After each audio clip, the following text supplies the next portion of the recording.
In February 1941, a junior German general arrived at the Libyan port of Tripoli.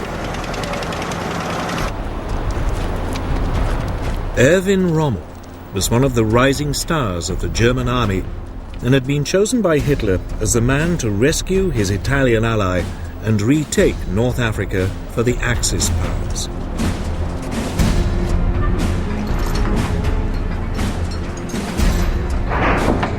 The first units of his Africa Corps were soon landing. Some 16,000 men and over 100 tanks had been diverted from the European front. The Axis forces rapidly outnumbered the British troops, depleted by the war in Greece and Crete.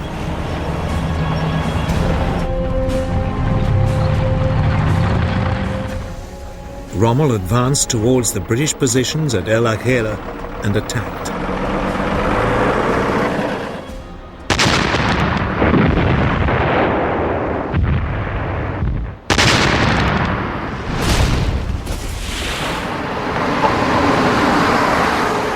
As the British fell back, Rommel pursued them. In a matter of weeks, the Allied soldiers had been pushed all the way back to the Egyptian border.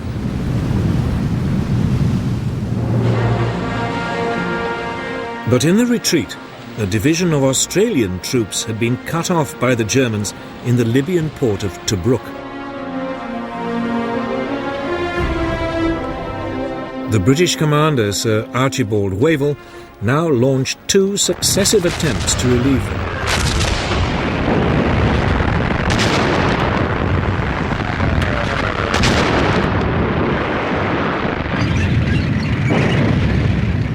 Both were fought off by Rommel's now well-encamped troops. The Germans massively outgunned the British. Their 88mm anti-aircraft guns, when used against tanks, far outranged the British. Moreover, Rommel took advantage of the wide-open landscape to drive his tanks around the British forces, outflanking them time and time again. It would become his trademark tactic.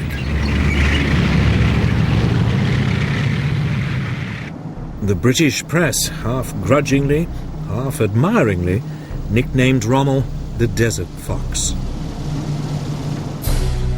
For Wavell, it was too much. Now exhausted, he was replaced by General Claude Auchinleck. Auchinleck came under immediate pressure to try again to relieve the Allied troops in Tobruk. But he refused until his forces had been reinforced.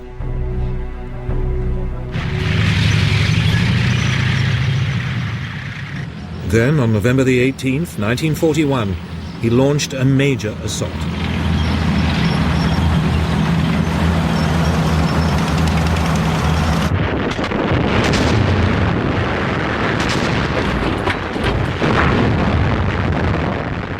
Operation Crusader, as it was called, started with a lengthy armoured dogfight.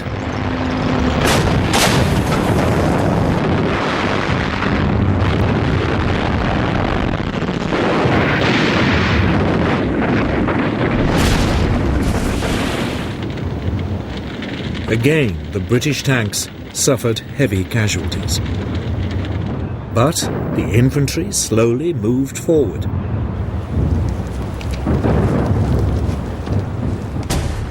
Finally, after a month of confused fighting, Rommel retreated.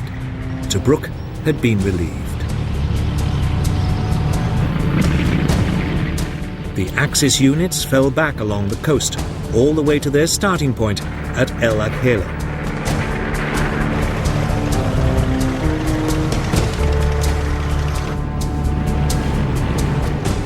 Auchinleck's military command now assumed Rommel was a spent force, at least for the time being. Its units were dispersed to bases along the coast for a badly needed refit.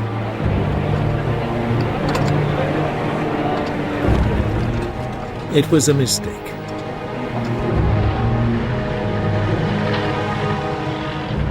Two months later, in January 1942, Rommel's Africa Corps was back on the attack.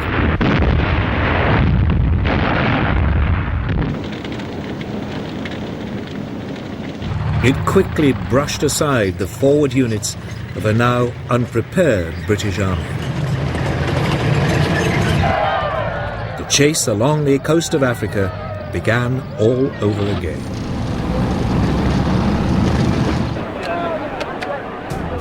The Allies fell back towards a new defensive line just west of Tobruk.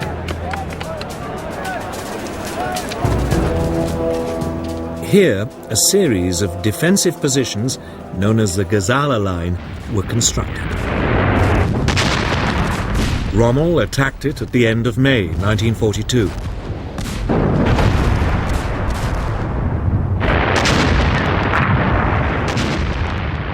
Once again, he swung his armour around the British forces in a great outflanking movement and came in behind the British positions.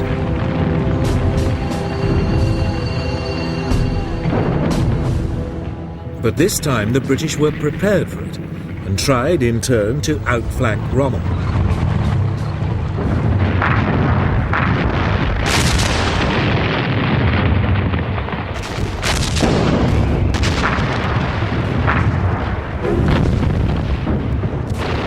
The fighting lasted for 3 weeks as each side tried to outmaneuver the other.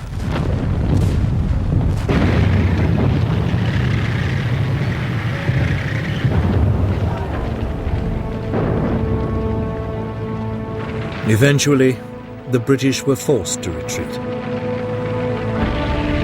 3 days later, the Germans overran the Allied positions. Rommel pressed home his advantage.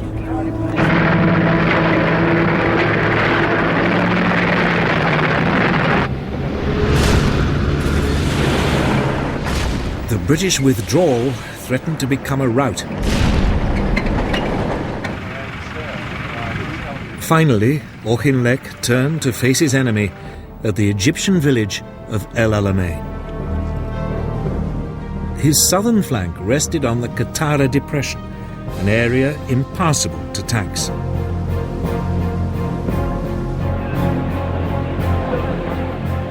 On July the 1st, 1942, Rommel attacked again.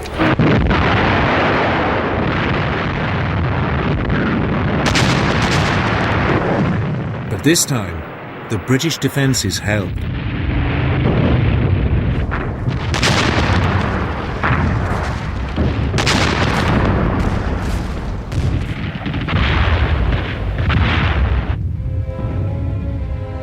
Rommel, with his supply lines stretched and now seriously short of fuel, was forced to give up.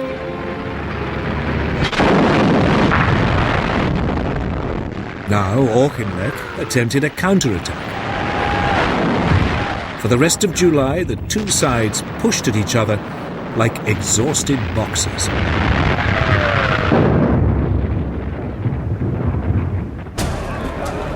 Churchill was furious at the lack of British progress and now visited Egypt.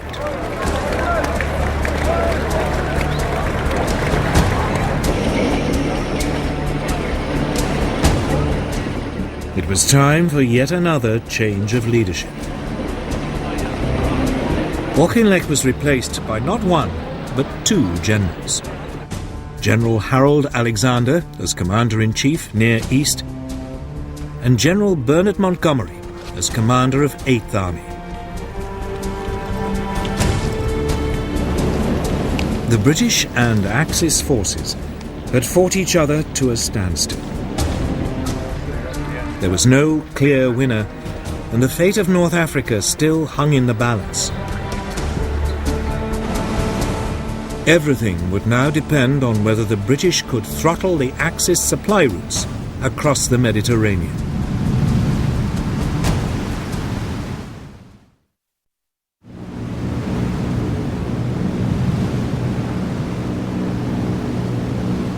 For the first months of World War II, the Allies had enjoyed unchallenged control of the Mediterranean Sea. Britain's oil supplies from the Middle East passed through it undisturbed, and communications with the Empire in India and the Far East were secure.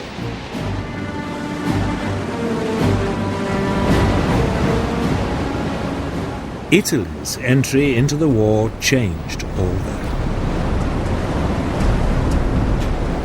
Its naval fleet was modern and well equipped. The Italians now concentrated their fire on the strategically crucial British-controlled island of Malta. The island was an important refueling base for British submarines and aircraft in the eastern Mediterranean. It had become the centre for Royal Navy attacks on Italian and German supply convoys to North Africa.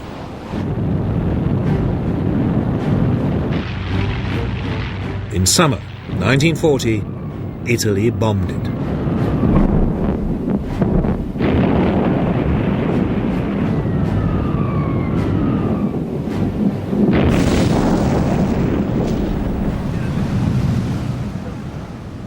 It was the beginning of a 2-year assault, which would inflict terrible suffering on the island's population.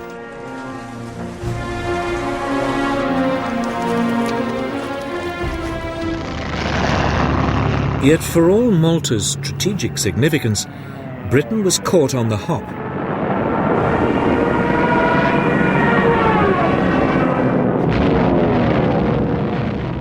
There were no fighter aircraft on the island to beat off the attacks.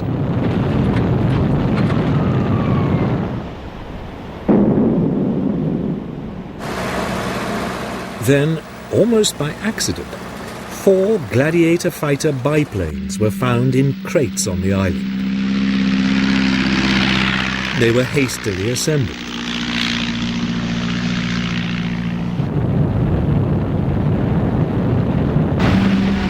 The aircraft put up a fierce resistance. For 3 weeks, the fate of Malta remained uncertain.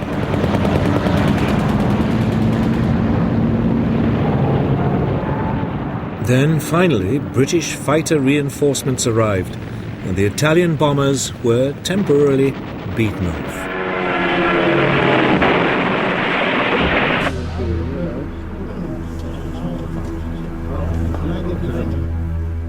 But it was now obvious to the British that they had to do something if they were to keep a toehold in the region.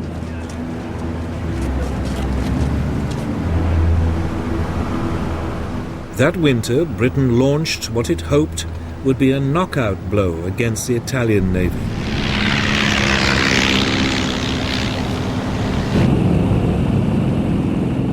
On the evening of November the 11th, 21 Swordfish torpedo bombers lifted off an aircraft carrier.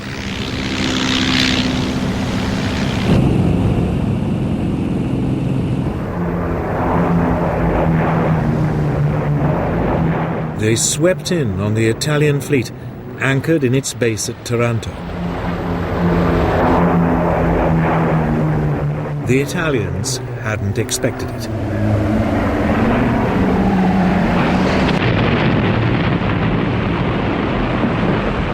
Three of Italy's 6 battleships were crippled. 4 months later, Britain struck again.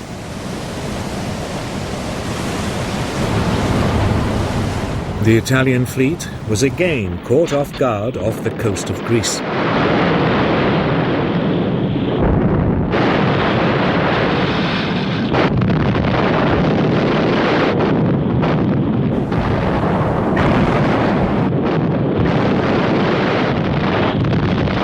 A 4th Italian battleship was damaged.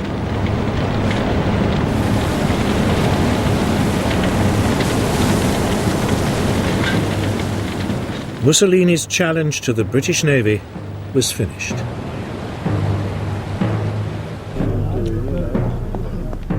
It was a turning point for Hitler, too. It was now clear that Italy could no longer be depended on to maintain control of the Mediterranean. It meant his supply lines to North Africa were at risk of being cut off. Germany decided to take a direct hand.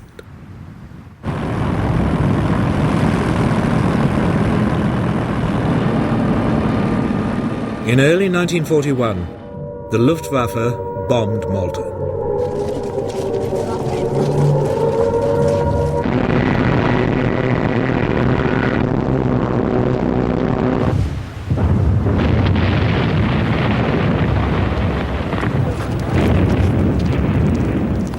The island took another severe battering. The attacks continued, month after month. Yet the British garrison hung on.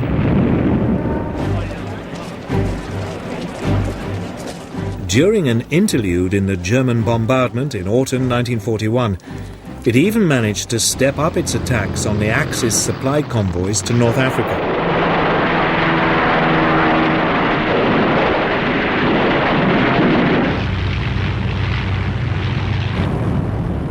Then the Luftwaffe resumed the assault.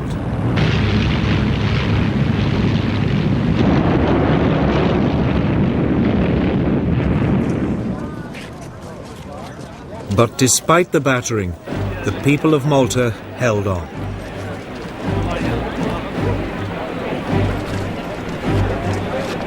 The following spring, in April 1942, they received a unique honor for the heroism they had shown under 4 months of devastating Axis bombardment. The island was awarded the George Cross, Britain's highest award for civilian courage.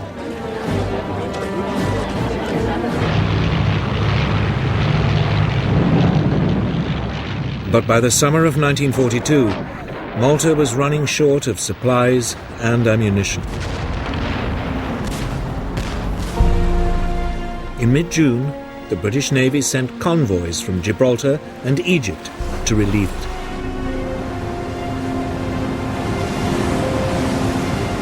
But the Germans were waiting.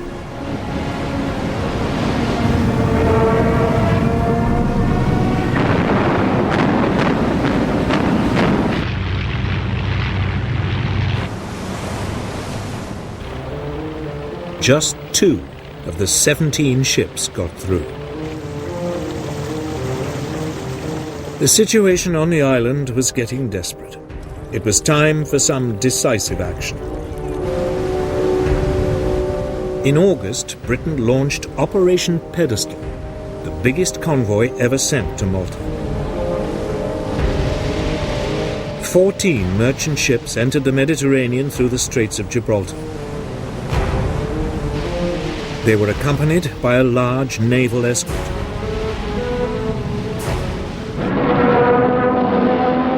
Almost immediately, they ran into German opposition.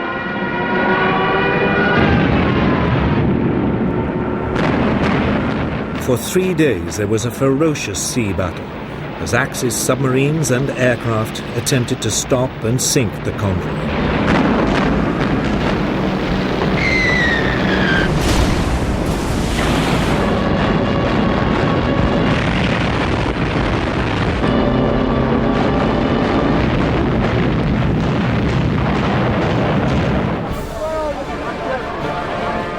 Finally, on the 4th day, 5 of the British merchant ships made it into port.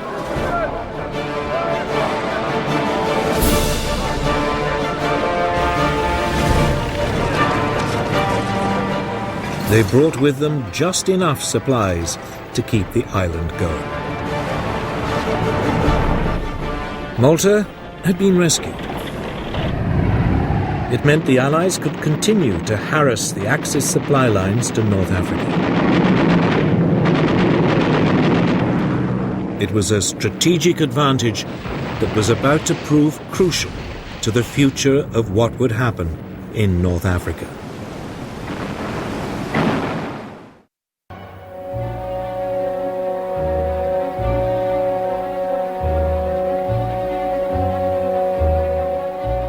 On the 14th of October 1944, two generals of the German army arrived at this villa in Herlingen.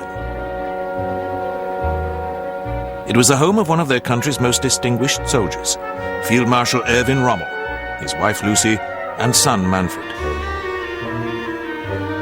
The Field Marshal, recovering from wounds he had received in Normandy, was there to meet his visitors.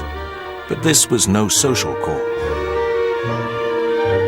After a brief discussion, Rommel left the villa with the two generals for a last, short journey. Within minutes, he was dead by his own hand. What had happened to turn one of the Third Reich's greatest heroes into one of its greatest enemies, marked out for death by Hitler himself?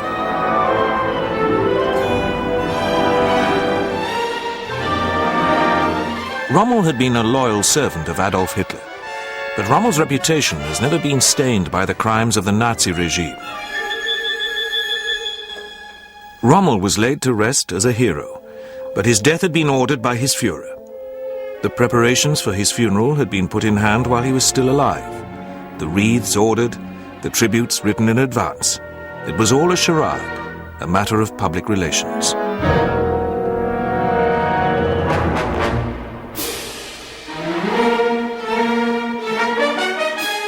For Rommel had been implicated in the failed attempt to assassinate Hitler on the 20th of July 1944. But how deeply was Rommel involved in the July bomb plot?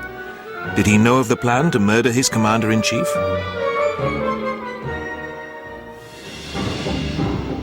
From 1941, the reputation of Erwin Rommel had overshadowed that of all other German generals. A remarkable achievement for a commander whose victories were won in a theatre seen by Hitler as a sideshow. In part, Rommel's reputation was fostered by Hitler himself, who had chosen two men, Rommel and General Edvard Dietl, to be his soldiers in sun and snow, to satisfy the German public's craving for dashing military heroes.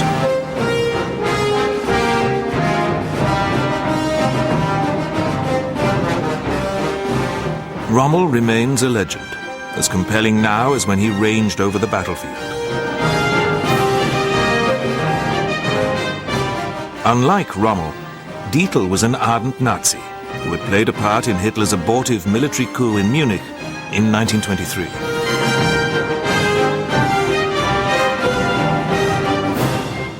Dietl remained a general in the snow, dying in a plane crash in Lapland in 1944. It is Rommel who remains to capture the imagination.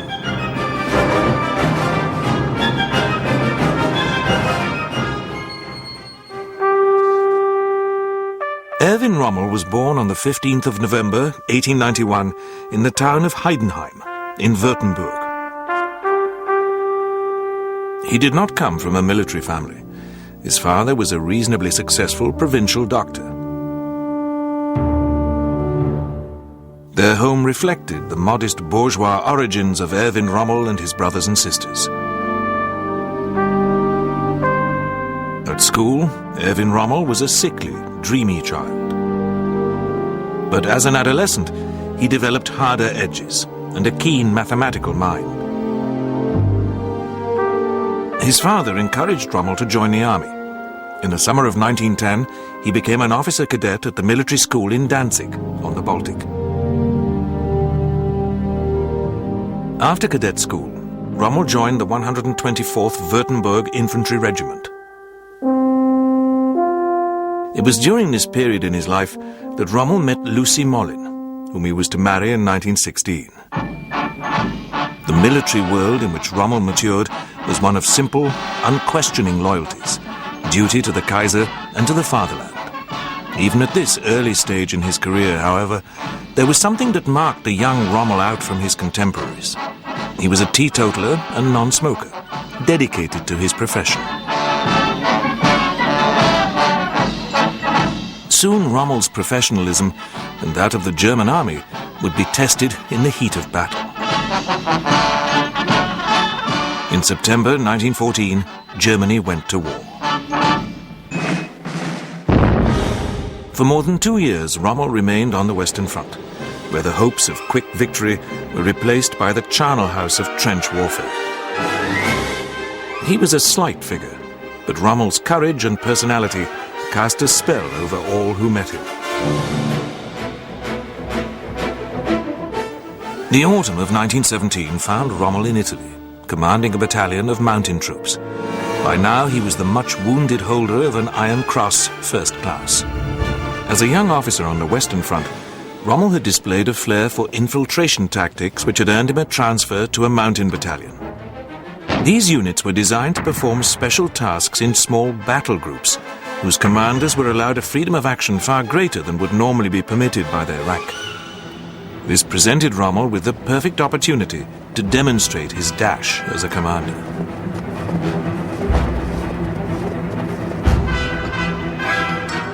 At the Battle of Caporetto, Rommel led his men deep into the Italian rear, capturing 9,000 men and 80 guns.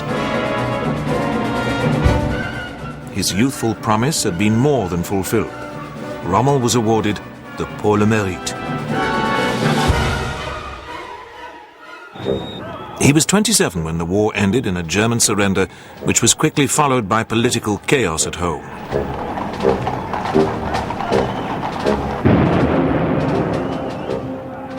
To the humiliation of defeat was added the occupation by Allied troops of the west bank of the Rhine.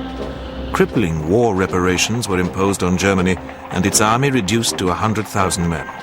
Herein lay the seeds of future conflict.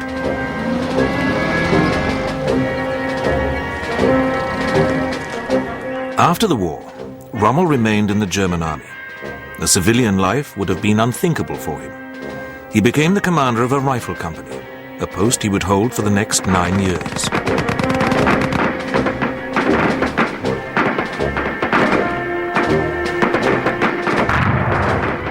Later, Rommel would train budding company commanders as an instructor at the war school in Dresden.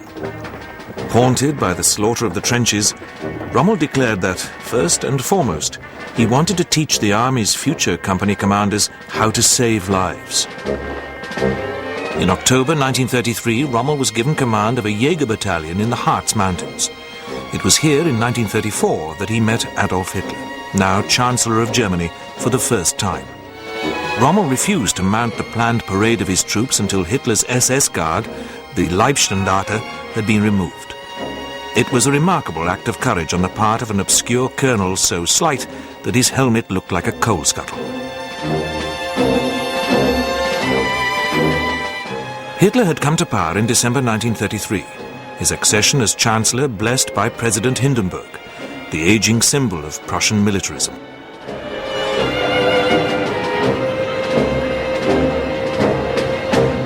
Soon Germany was marching to a different drum, and Hitler had donned a military mantle.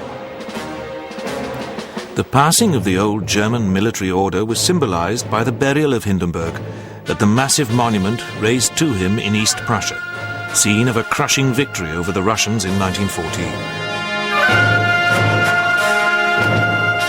Hitler now bound the German army to him with a personal oath of loyalty.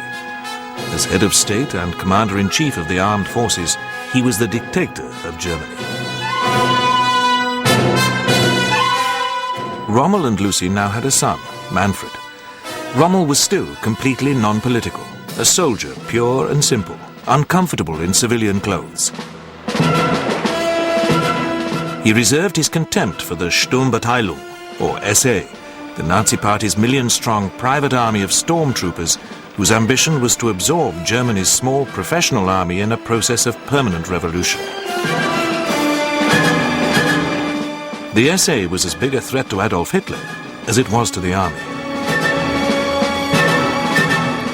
In June 1934, Hitler removed the threat and secured the loyalty of professional soldiers like Rommel by ordering the murder of the SA leadership.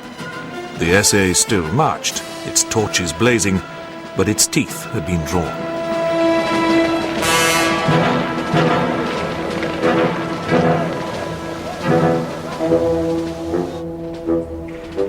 Rearmament not only reassured the German officer corps, but also provided the basis for the rapid expansion of the armed forces.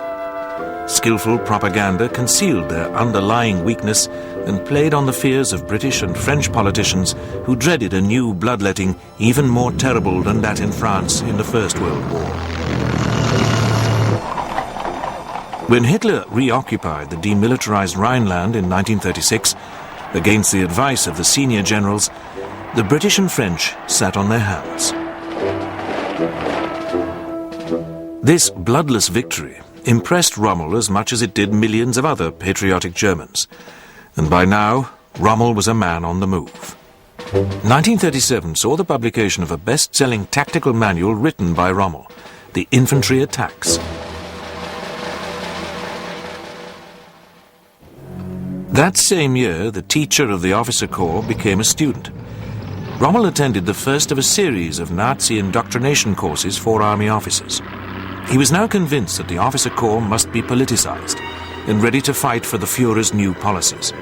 And Rommel himself was now playing a part in these policies, albeit in a minor role. In the autumn of 1938, Germany had occupied the Sudetenland, the largely German-speaking border area of western Czechoslovakia.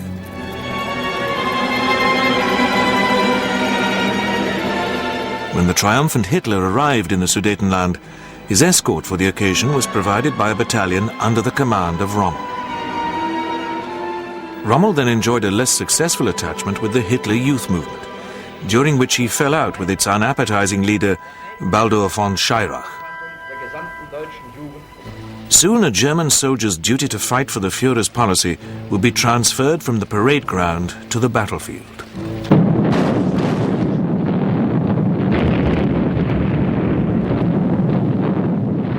On the 1st of September 1939, Hitler invaded Poland.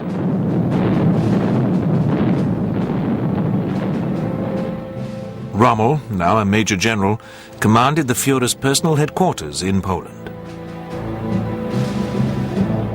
Walking at Hitler's side in the campaign, and traveling with him in his curiously named command train, America, Rommel exulted that soldiers are worth something again. But Rommel, the simple soldier, was blind to the terrible fate already enveloping the conquered Polish nation. In Poland, the German army and air force had demonstrated, albeit in limited form, the new theory of blitzkrieg, or lightning war. 6 months later, in the Battle of France, the combination of armor and air power would overwhelm the French army and the British Expeditionary Force. Rommel was now commanding 7th Panzer Division. In middle age, and after a lifetime service in the infantry, he proved himself to be a master of armored warfare, as the French discovered to their cost. After crossing the River Meuse, Rommel's division was at the heart of the German drive across northeast France, averaging as many as 50 miles a day. 7th Panzer moved so fast, it earned the nickname of the Ghost Division.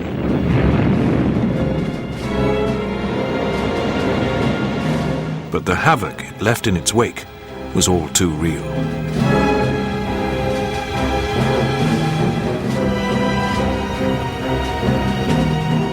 Rommel reveled in this exhilarating soldiering.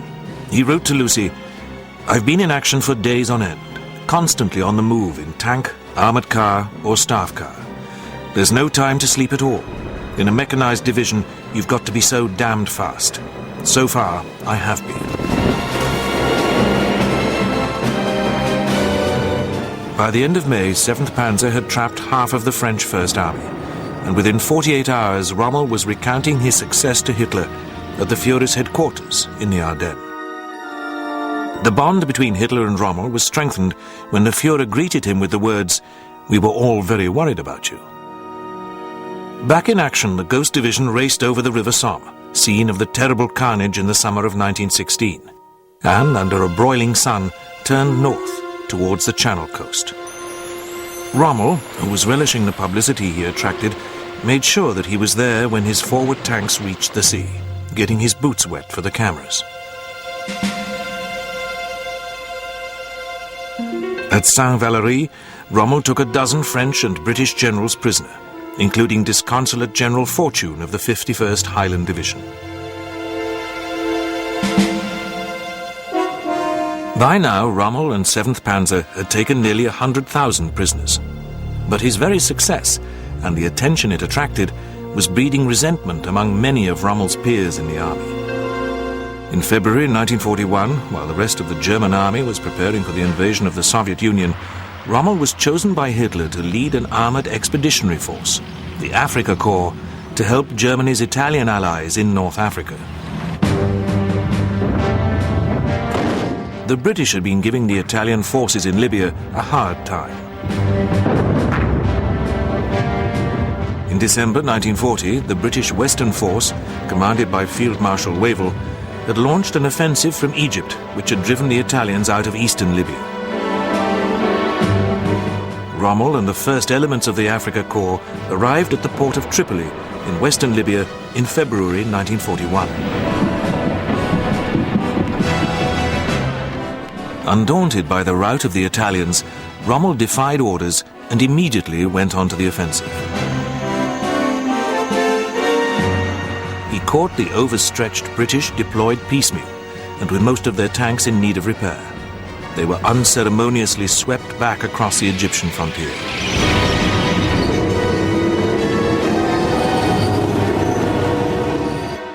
The desert gave Rommel the opportunity to exploit his flair for the tactics of ruse and bluff. He concealed the weakness of his armor from the British with dust clouds raised by convoys of trucks, which suggested a much larger force than he had at his disposal. For Rommel, victory was always sweet, but never sweeter than when he had fooled his opponent into a premature and needless withdrawal or surrender.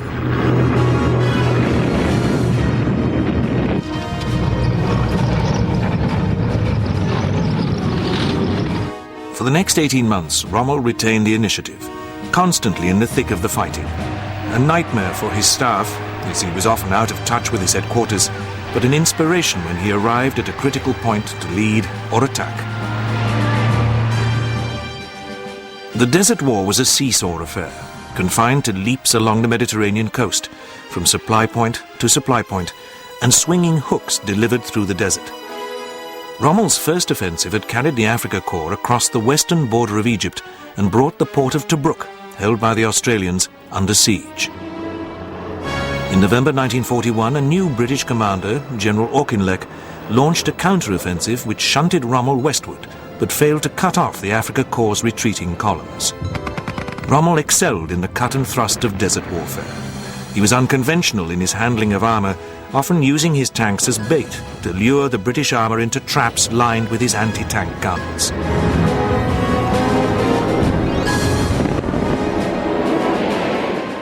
The fighting in the Western Desert was a soldiers' war, in which both sides respected each other and their prisoners. There were none of the atrocities which made the war in Eastern Europe especially terrible.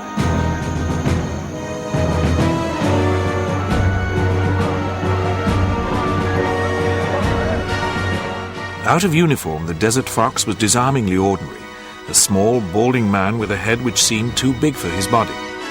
In action, flying into the front line in his Fiesler Stork, Rommel was an electrifying figure.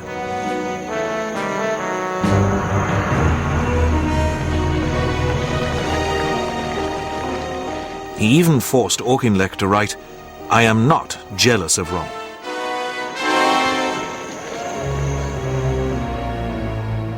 In January 1942, Rommel resumed the offensive. He drove the British 8th Army eastward, fighting a bitter battle at Gazala, which forced Auchinleck to retire to a position at El Alamein, inside the Egyptian border. This time Auchinleck could not save Tobruk, but in July he inflicted a decisive check on the overextended Africa Corps at the First Battle of El Alamein.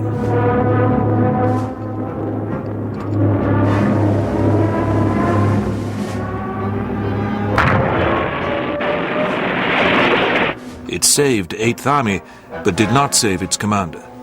The British Prime Minister, Winston Churchill, decided to dismiss Auchinleck, later likening the business to shooting a noble stag. Auchinleck's replacement was General Bernard Montgomery, who arrived in North Africa when the weight of numbers was turning in favor of 8th Army. British fighter bombers were playing havoc with the Africa Corps' Mediterranean supply convoys. Rommel was now a field marshal, but a baton was no substitute for the oil and tanks the Afrika Korps had been denied. Exhaustion and illness sapped its commander's strength. In contrast, Montgomery resisted Churchill's promptings to launch an all-out offensive until he was confident of a marked superiority in men and material.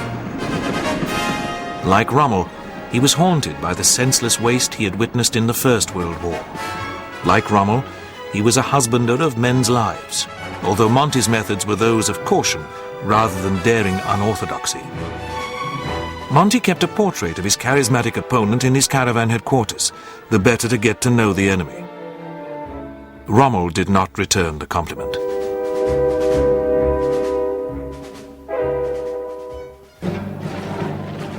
The ailing Rommel was in Germany, on sick leave, when, on the night of the 23rd of October 1942, Montgomery opened the second Battle of El Alamein with a massive artillery barrage.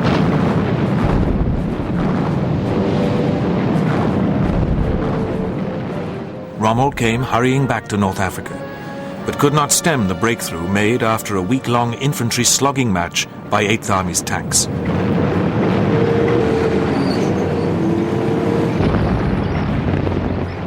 By nightfall on the 3rd of November, Rommel was down to his last 30 serviceable tanks. He was left with no option but to order a general withdrawal on the 4th. Montgomery had the victory he had promised Churchill. Rommel, ill and exhausted, could promise no more than a fighting retreat. After an agonizing delay, Hitler approved Rommel's request to withdraw. Rommel's next task was the preservation of an army of 70,000 men on a 2,000-mile fighting retreat under constant air attack. British codebreakers at Bletchley Park monitored every detail of Rommel's westward progress, harried but not destroyed by 8th Army. But foul weather and Montgomery's innate caution preserved what was left of the Afrika Korps. Meanwhile, on the 7th of November, British and American troops came ashore in the Vichy French colonies of Morocco and Algeria. Operation Torch threatened to trap the retreating Afrika Korps between two Allied armies.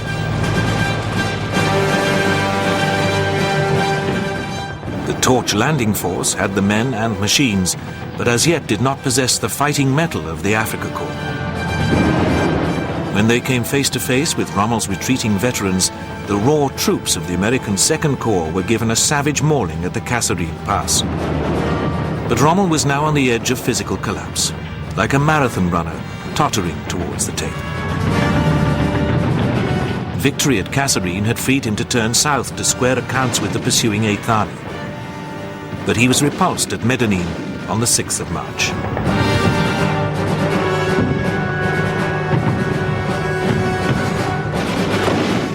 Montgomery wrote, "Rommel attacked me at dawn.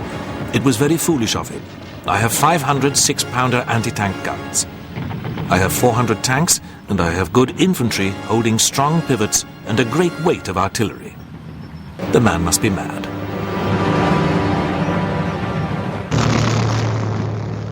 Within a month, Rommel had left North Africa for good. Far away in his headquarters in East Prussia, Hitler refused to allow the Afrika Korps to withdraw to Sicily. The Führer had just lost one army in Russia, at Stalingrad, on the banks of the Volga. He would now lose another on the shores of the Mediterranean. When Rommel had recovered his health, he was ready once more for active command.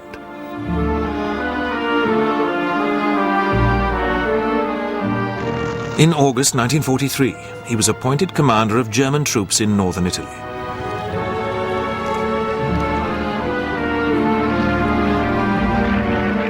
German strategic horizons were now shrinking.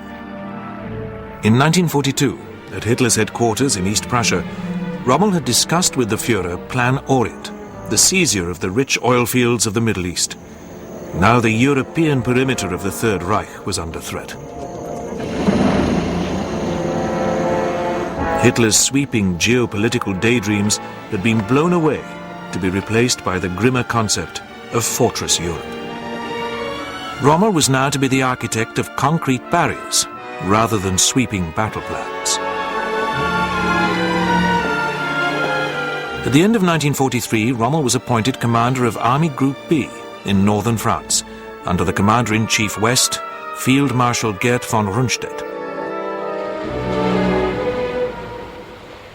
At the top of Rommel's agenda was the strengthening of the so-called Atlantic Wall, the Third Reich's western perimeter defense, which propaganda claimed stretched some 1,700 miles from the North Cape to the Spanish frontier. But in reality, only the most sensitive sectors were fortified. Within weeks of his arrival, Rommel had increased the rate of mine-laying from 40,000 a month to over 1 million. 500,000 obstacles were laid on the beaches and likely airborne landing grounds behind the wall. But Rommel knew that the wall alone would not defeat an Allied invasion of northwest Europe. Mindful of the almost total air superiority now enjoyed by the Allies, Rommel, once the master of mobile armoured warfare, was convinced that he would have to get his guns and armour to the water's edge at the moment the Allies came ashore. Only then could they be defeated. At a conference in Holland, he told officers of 88th Corps, "All your forces have got to be committed to the defence of the coastline itself." In this he was in fundamental disagreement with von Rundstedt, who favoured holding back a strong armoured reserve ready to strike when it became clear where the main Allied blow was falling. Rommel argued that Allied air attacks would smash up any attempt to move large bodies of armour by day. Movement and attack by night would end in confusion. There was no satisfactory resolution of this heated tactical debate. Nor was there any agreement on where the Allies would land. Von Rundstedt believed that the Allies would take the shortest sea route, across the Pas-de-Calais.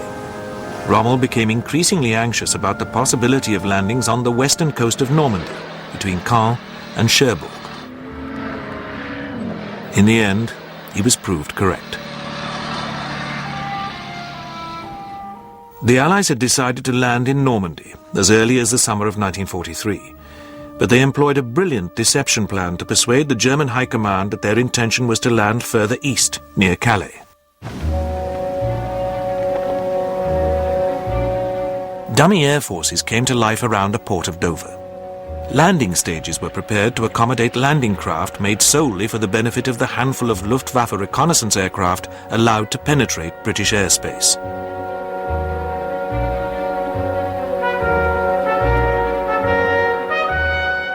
Phantom radio traffic from a handful of mobile transmitters created an American First Army Group in southeast England, poised to breach the Atlantic Wall in the Pas-de-Calais, the invasion route favoured by the German High Command. Its highly visible commander, General Patton, was real enough, but his destination, weeks after D-Day, was to be Normandy. The Germans swallowed the bait. Meanwhile, on the other side of the hill, another top-secret operation was underway, a plot to assassinate Adolf Hitler. The war had seen several attempts to kill Hitler, not all of them genuine. In November 1939, a bomb exploded 20 minutes after he had left his annual reunion with old Nazi comrades in Munich. It had been planted by the Gestapo, with the aim of increasing the Führer's popularity. The beer hall farrago and the propaganda funeral of those killed in the blast did not deter the genuine military and civilian plotters. Among them were two staff officers in the German army, Major General Baron Henning von Tresckow and Captain Fabian von Schlabrendorf.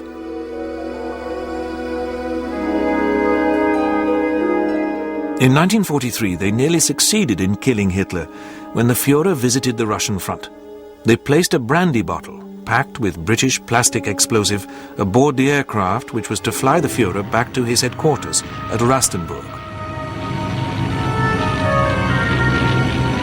But the bomb had a faulty detonator cap. It failed to explode, and the bogus brandy bottle had to be retrieved from Rastenburg by the gallant Tresckow. Hitler, it seemed, had a charmed life.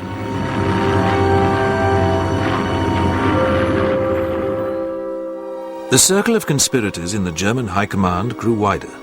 By the spring of 1944, it had drawn in General Karl Heinrich von Stulpnagel, the military governor of occupied France. In Berlin, the main conspirator was General Ludwig Beck, who had been the German army's chief of staff in the 30s. The military and civilian conspirators against Hitler comprised a number of groups with different aims, but they could all see that the war was lost. They were convinced that the destruction of Germany and its subjugation to the Soviet Union could be prevented only by a speedy surrender to the British and Americans. To achieve this, Hitler would have to be killed. Rommel remained loyal to Hitler, to whom he had easier access than most, but he was also a realist. As the prospect of the Allied invasion approached, Rommel was torn between patriotism and his duty as a professional soldier. He knew that Germany would be crushed between the Soviet Union and the United States. Rommel's feelings about Hitler had originally been straightforward. Rommel, the uncomplicated soldier, was grateful to his Führer for rescuing and then restoring the fortunes of Germany. As he proudly put it in 1939, soldiers are worth something again.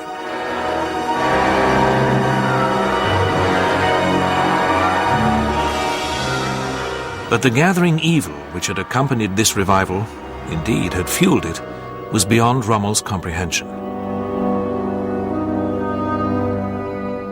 Nevertheless, Rommel's loyalty to the Nazi regime was being severely tested. He was eventually to conclude that if the Allies gained a foothold in France, Germany's only option would be to seek peace with the British and Americans. Then the three of them could march east against the Russians. This might have been militarily feasible, but it was political fantasy. Rommel's reasoning, like his character, was without guile, but it was to draw him into deadly danger. Rommel was ignorant of the plans to kill Hitler, but a senior officer who was well aware of what was afoot was his new chief of staff, Lieutenant General Hans Speidel. Speidel, a laconic fellow Württemberger, was up to his neck in the plot to kill Hitler. Now he was working alongside Rommel in the latter's headquarters in the chateau of La Roche-Guyon, near the River Seine. The defenders of the Atlantic Wall were readying themselves for the Allied invasion, but none of them, from the humblest private to the exalted commander of Army Group B, knew where or when it would come. The Allied deception plan had worked its spell.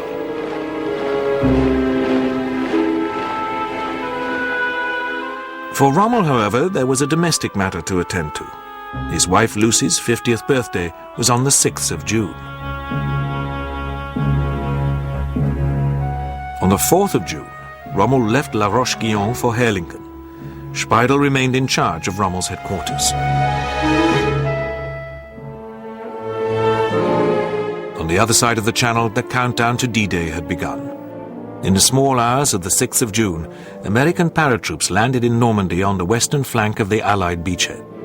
Off the Normandy coast lay the Allied invasion armada.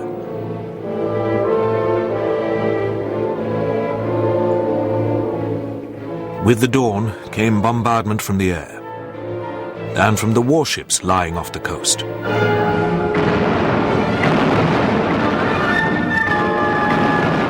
The invasion of northwest Europe had begun, and in the sector which Rommel had anticipated. By the end of the day, 60,000 American and 75,000 British and Canadian troops were ashore. The panzers with which Rommel had planned to smash the invasion on its beachheads were held back. Rommel's headquarters at La Roche-Guyon was infected with a peculiar calm. As the evidence of the invasion mounted, Speidel remained inactive. He even returned to bed. He did not ring Rommel at Herlingen until 10 on the morning of the 6th of June. There were 3 panzer divisions within striking distance of the invasion beaches. Speidel declined to move them. Was he looking over his shoulder at the Pas-de-Calais, convinced that the main blow was yet to fall? Or was his sluggish reaction to the crisis a deliberate attempt to ensure Allied success? At 10 p.m. on D-Day, a grim-faced Rommel arrived in Normandy. As he had feared, Allied air power was making the daylight movement of men and armor extremely hazardous.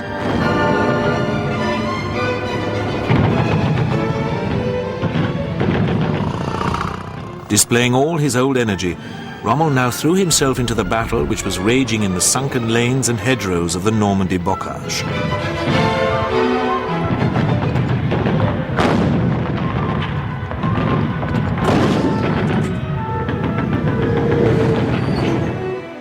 It was now that Speidel revealed to members of his staff that he had been plotting against Hitler. The conspiracy was seeping out into the open. While the German army was grouped and regrouped, unable to land a heavy punch as the Allies pushed inland, Speidel engineered a meeting between Rommel and one of his fellow conspirators, Lieutenant Colonel Caesar von Hoffacker, von Stolpnagel's adjutant in Paris. Allied bombers and the efforts of the French resistance were disrupting the German build-up in Normandy. On the 11th of June, Speidel called on von Rundstedt's chief of staff, General Blumentritt, telling him for the first time about the opposition to Hitler, but not about the plans to assassinate him. While Speidel talked to Blumentritt, Rommel was conferring with von Rundstedt. The result was that the CNC West sent a gloomy signal to the Führer, informing him that if he could not establish a stable front line in Normandy, Rundstedt would be forced to make what he termed fundamental decisions.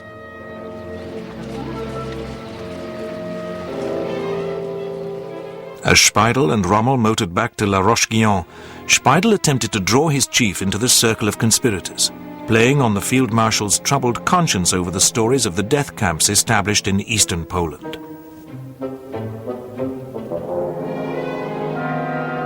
Later that day, Rommel voiced his alarm to Army Group B's naval liaison officer, Admiral Ruger. Pacing the grounds of La Roche-Guyon after dinner, Rommel suggested to Ruger that the German army in the west should surrender. He hinted that the Nazi leadership had blood on their hands, adding, "I have always fought clean." Rommel then wrote to his wife Lucy, "It's time for politics to come into play." All the while, both Rommel and von Rundstedt were looking to the northeast for the anticipated arrival of Patton's first U.S. Army Group, one of the fictions of fortitude to which Speidel's compliant intelligence staff gave the utmost credence. It also seems that on his own initiative, Speidel was withholding a vital panzer division, 116th, from the Normandy front, calculating that it would be needed to deal with the SS garrison in Paris after Hitler had been removed. By the 15th of June, Rommel was sufficiently depressed by the overall situation in Normandy to compare it with the dark days of early November 1942, when he'd been forced to concede defeat at El Alamein.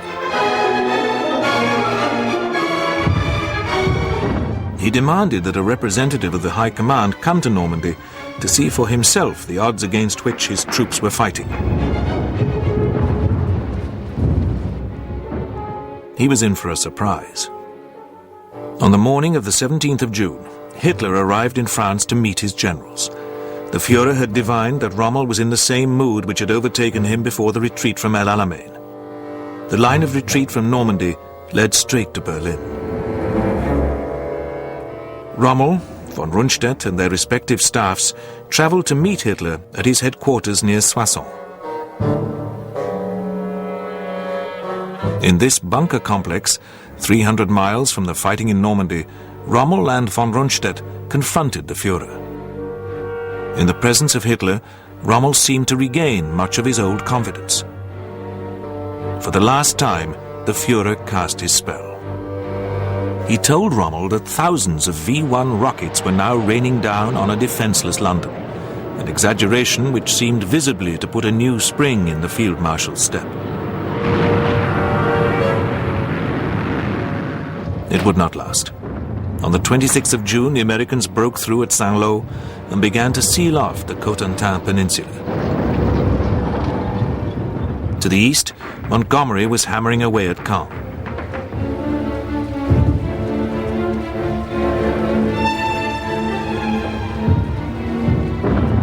Patton's Phantom Army Group still haunted Speidel's staff. On the 27th of June, it warned that there were huge forces in southern England readied for an invasion in the Pas-de-Calais. In fact, there were only 12 divisions on the other side of the Channel, all of them destined for the fighting in Normandy.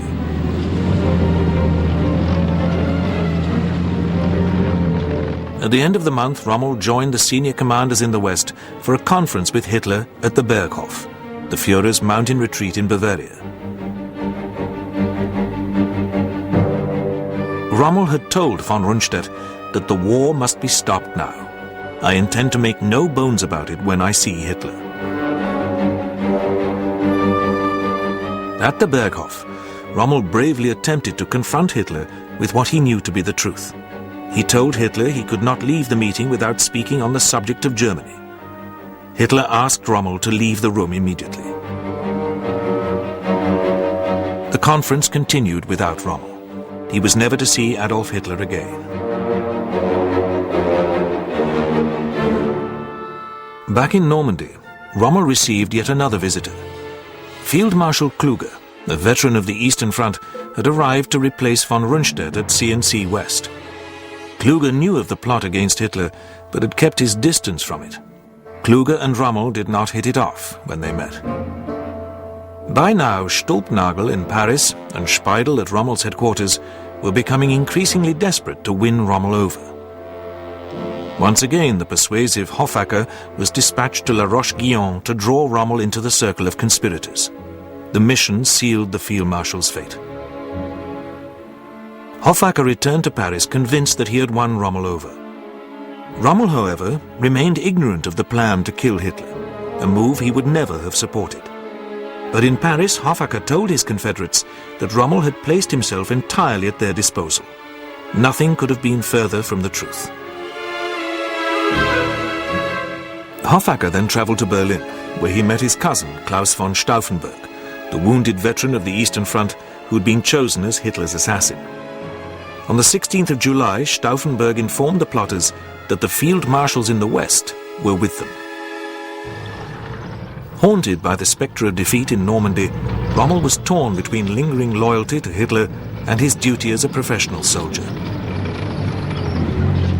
On the 16th of July, Rommel delivered an ultimatum to Hitler in the form of a report to Kluge. Everywhere our troops are fighting heroically, but the unequal struggle is drawing to a close. In my view, the political consequences of this must be drawn. As Commander-in-Chief of the Army Group, I feel obliged to make myself plain.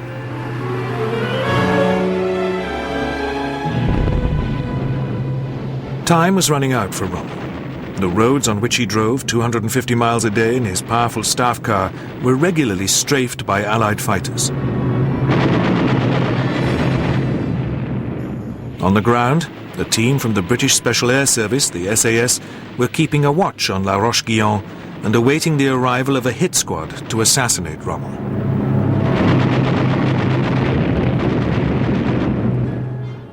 One of the senior German officers in whom Rommel had confided was Sepp Dietrich, the commander of 1st SS Panzer Corps and one of Hitler's oldest associates. On the 17th of July, Rommel had asked Dietrich if he would always obey his, Rommel's, orders, even if they contradicted those of the Führer. Dietrich told Rommel that he would. Meanwhile, the bloody battle for Caen was moving towards its climax. Rommel's old adversary in the western desert, Montgomery, had finalized his plans for Operation Goodwood, an armored drive to smash through the stubborn defenders of Caen, which had defied Allied bombardment and attack for over 3 weeks. But Rommel was to play no further part in this battle. After the meeting with Sepp Dietrich, Rommel motored back to La Roche-Guyon.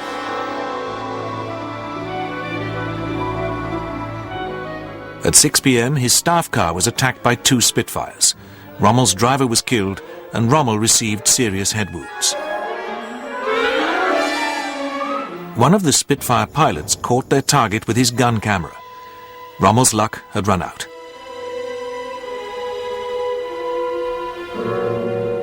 The Allied air power he had feared had removed a vital piece from the Normandy chessboard.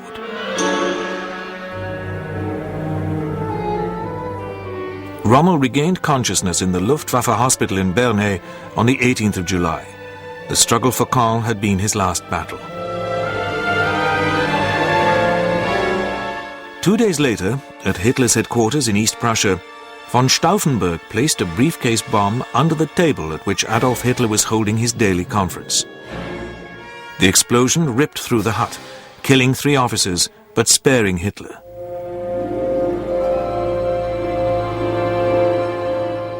The next day, the Führer greeted the Italian dictator Mussolini at Rastenburg.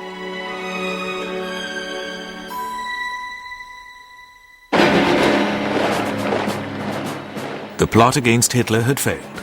In Berlin, troops loyal to Hitler moved quickly against the conspirators.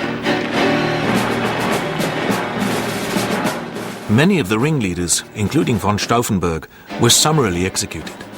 Others faced torture and then trial in Berlin before the People's Court, presided over by a fanatical Nazi, Roland Freisler. Freisler's personal reign of terror ended when he was killed in an air raid, as he was about to open the trial of Fabian von Schlabrendorf. The brave von Schlabrendorf survived the war. In France, von Kluge, who had hung back from joining the conspiracy, was to commit suicide when relieved of his command and ordered back to Germany. Rommel, recovering from his wounds at home in Herlingen, also fell under suspicion. 2 days after the bomb exploded at Rastenburg, he had told Speidel from his hospital bed that the incident would have undreamt-of repercussions. Dread spread through the conspirators. Summoned to Berlin, von Stulpnagel botched a suicide attempt. In his resulting delirium, he was heard murmuring Rommel's name.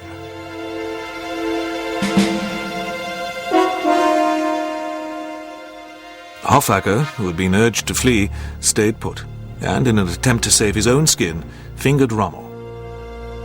Hoffacker was hanged in December.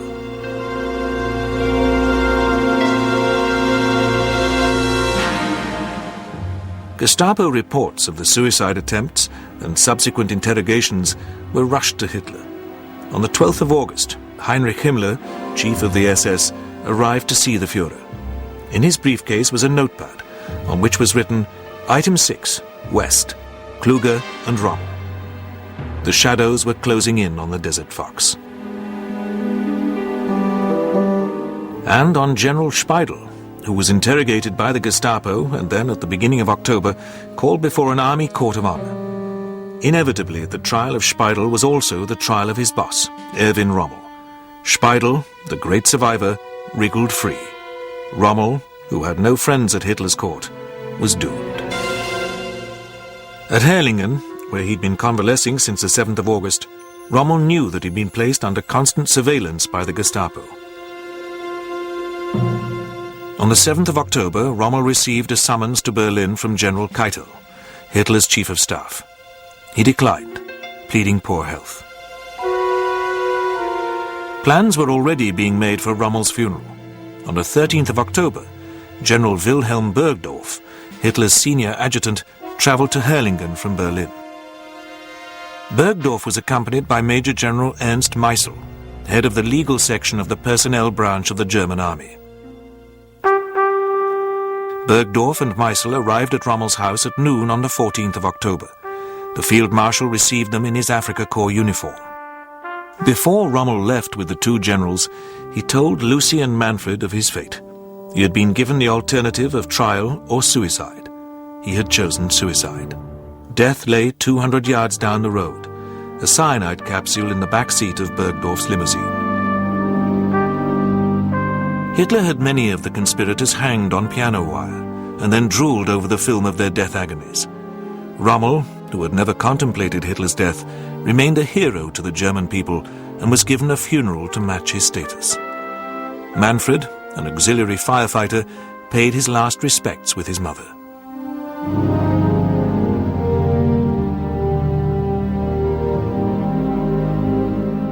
Before he drove off with Burgdorf and Meissel, Rommel had told Lucy that he did not fear trial and was innocent of any involvement in the plot to assassinate Hitler.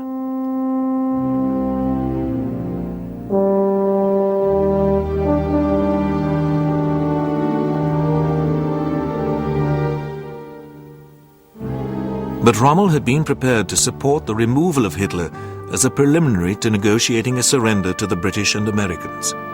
And he had openly discussed these plans with a number of people. Rommel knew only too well that this was an act of treason for which he would have to pay the ultimate price.